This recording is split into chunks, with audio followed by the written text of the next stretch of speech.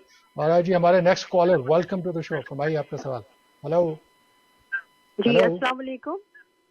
جی وعلیکم السلام، فرمائیے. بس ایک بات پوچھنی تھی کہ جیسے جس کو گرین کارڈ تو نہیں، اس کا امیگریشن کا ویزا لگ گیا ہے پاسپورٹ پر اور وہ آنا چاہ رہے ہیں گرین کارڈ پر، تو مطلب گرین کارڈ لینے آنا چاہ رہے ہیں، وہ چاہ رہے ہیں کہ ہم گرین کارڈ لے کر ایکسٹینشن لے کر ہم واپس پاکستان آ جائیں، تو وہ کتنا عرصہ پاکستان میں رہ سکتے ہیں، اس کی ویلیڈیٹی کیا ہوگی اور اس کی کوئی فیس ہوتی ہے کیا؟ تو یہ آپ مجھے اور سب سے پہلے تو مجھے بتائیے کہ آپ نے کہا کہ یہاں آنے کے بعد گرین کارڈ لینے کے بعد ایکسٹینشن لینا چاہ رہے ہیں، اس سے کیا مراد ہے؟ میں سمجھا نہیں آپ کی بات. واپس وہ پاکستان جانا چاہتے ہیں، ان کے کچھ ایشوز ہیں جو اٹکے ہوئے ہیں. اس میں کسی قسم کی ایکسٹینشن کی ضرورت نہیں ہوتی. ڈپینڈ کرتا ہے کہ کس کیٹیگری میں آ رہے ہیں. اگر گرین کارڈ ہے ان کا اور ان کا پرماننٹ گرین کارڈ ہے، 10 سال کا گرین کارڈ ہے، تو اس پہ یقیناً بغیر کسی ایکسٹینشن کے وہ ٹریول کر سکتے ہیں. That's not a problem. اور اس کے بعد پھر اگر پاکستان واپس جا رہے ہیں تو 1 سال تک پاکستان میں وہ یا پاکستان کے علاوہ کسی ملک میں جا رہے ہیں 1 سال تک ملک سے باہر رہ سکتے ہیں. ایک سال سے زیادہ وہ ملک سے باہر نہیں رہ سکتے. لیکن اس کے ساتھ ہی یہ ذہن میں رکھیے کہ اگر 6 ماہ سے زیادہ ان کا سٹے ہوتا ہے تو پھر سوالات پیدا ہونا شروع ہوتے ہیں کہ کیا یہاں پہ پرماننٹ ریزیڈنسی وہ رکھنا چاہتے ہیں یا اسٹیبلش کرنا چاہتے ہیں یا نہیں کرنا چاہ رہے. تو اس کے لیے انہیں ذہنی طور پہ تیار ہونا چاہیے. لیکن کسی بھی صورت میں اگر وہ 1 سال سے زیادہ رہنا چاہتے ہیں تو پھر انہیں اپلیکیشن ری انٹری پرمٹ کی دینی پڑے گی. تو پہلا جو ہے وہ 6 ماہ میں کوشش کریں واپس آ سکیں. اگر 6 ماہ میں نہیں آ سکے تو پھر ان کے پاس جسٹیفیکیشن ہونی چاہیے کہ کیوں 6 ماہ میں واپس نہیں آ سکتے. لیکن 1 سال سے زیادہ ان کا سٹے بیرون ملک نہیں ہونا چاہیے. اور جی گڈ لک. اور اس کی جی ہمارے نیکسٹ کالر فرمائیے. ہیلو. اور کال آپ کی ڈراپ ہو گئی. تو ناظرین میں بات کر رہا تھا ان افغانی سٹیزنس کی کہ جو یہاں پہ موجود ہیں اور وزٹر وغیرہ پہ آئے ہوئے ہیں، کیونکہ جو انالیسز میں پیش کرنے کی کوشش کر رہا تھا وہ اس وقت کی افغانستان کی صورتحال سے متعلقہ ہے. پہلا کویشچن یہ تھا کہ جو لوگ وہاں پہ افغانی امریکن افغانستان میں اسٹرینڈڈ ہے وہ کس طرح سے باہر نکل سکتے ہیں، اس ایشو کو میں نے کور کیا. اور دوسرا ایشو اب جو ہے وہ یہ کہ جو افغانی سٹیزن یہاں پہ موجود ہیں، وزٹر ویزے پہ آئے ہیں یا کسی اور وزٹر ویزے پہ آئے اور ان کے لیے یہ پاسبل نہیں ہے کہ وہ افغانستان واپس جا سکیں ان کی پولیٹیکل سچویشن کی وجہ سے یا ریلیجس سچویشن کی بنیاد کے اوپر، اور اگر ان کو کوئی خطرات ہیں اور جو پرابلمز آ رہی ہیں تو اس میں ایک تو جو واضح ان کے پاس راستہ موجود ہے وہ پولیٹیکل اسائلم کا ہے. تو گو کہ اسے پولیٹیکل اسائلم کہتے ہیں، لیکن اس کے اندر اور بھی بہت سی چیزیں آ جاتی ہیں، نہ صرف پولیٹیکل بیسز بلکہ اس کے علاوہ جو ہے 6 ادر بیسز ہیں جس کی بنیاد پہ وہ اپلیکیشن جو ہے وہ فائل کر سکتے ہیں. تو اگر ایسی آپ صورتحال میں ہیں، خاص طور پہ جو 2 ای میلز آئی ہیں اس میں یہ سوال کیا گیا تھا، تو ان دونوں سے میں یہ کہنا چاہوں گا کہ اس کے بارے میں تفصیل سے مشورہ لیجئے جو بھی کمپیٹنٹ اٹرنی ہے، لائسنس اٹرنی ہے، اور ان سے معلومات حاصل کرنے کے بعد آپ اس آپشن کو استعمال کر سکتے ہیں. دوسرا ایک طریقہ جو ہے وہ ٹی پی ایس کا، لیکن افغانی سٹیزن کے لیے ابھی تک T P S temporary protected status جو ہے ابھی تک اپروو نہیں ہوا ہے. تو اب دیکھنا یہ ہے کہ اگر وہ صورتحال بن جاتی ہے تو پھر اس صورت میں اس کے لیے بھی وہ اپلائی کر سکیں گے. لیکن جو باہر سے آ رہے ہیں ان کو بیسکلی جو ہے وہ اسپیشل امیگرینٹ کی کیٹیگری میں لایا جا رہا ہے، یا بہت سے لوگ جو ہے وہ ریفیوجی بن کر یہاں پہ آ رہے ہیں. جی مجھے بتایا گیا کہ کچھ اور کالرز موجود ہیں. جی اگر ایسی صورتحال ہے تو، اور اس کے ساتھ ہی مجھے یہ بھی کہا گیا کہ بریک کا وقت بھی ہو گیا، ٹائم گزرتے ہوئے پتہ نہیں چلتا.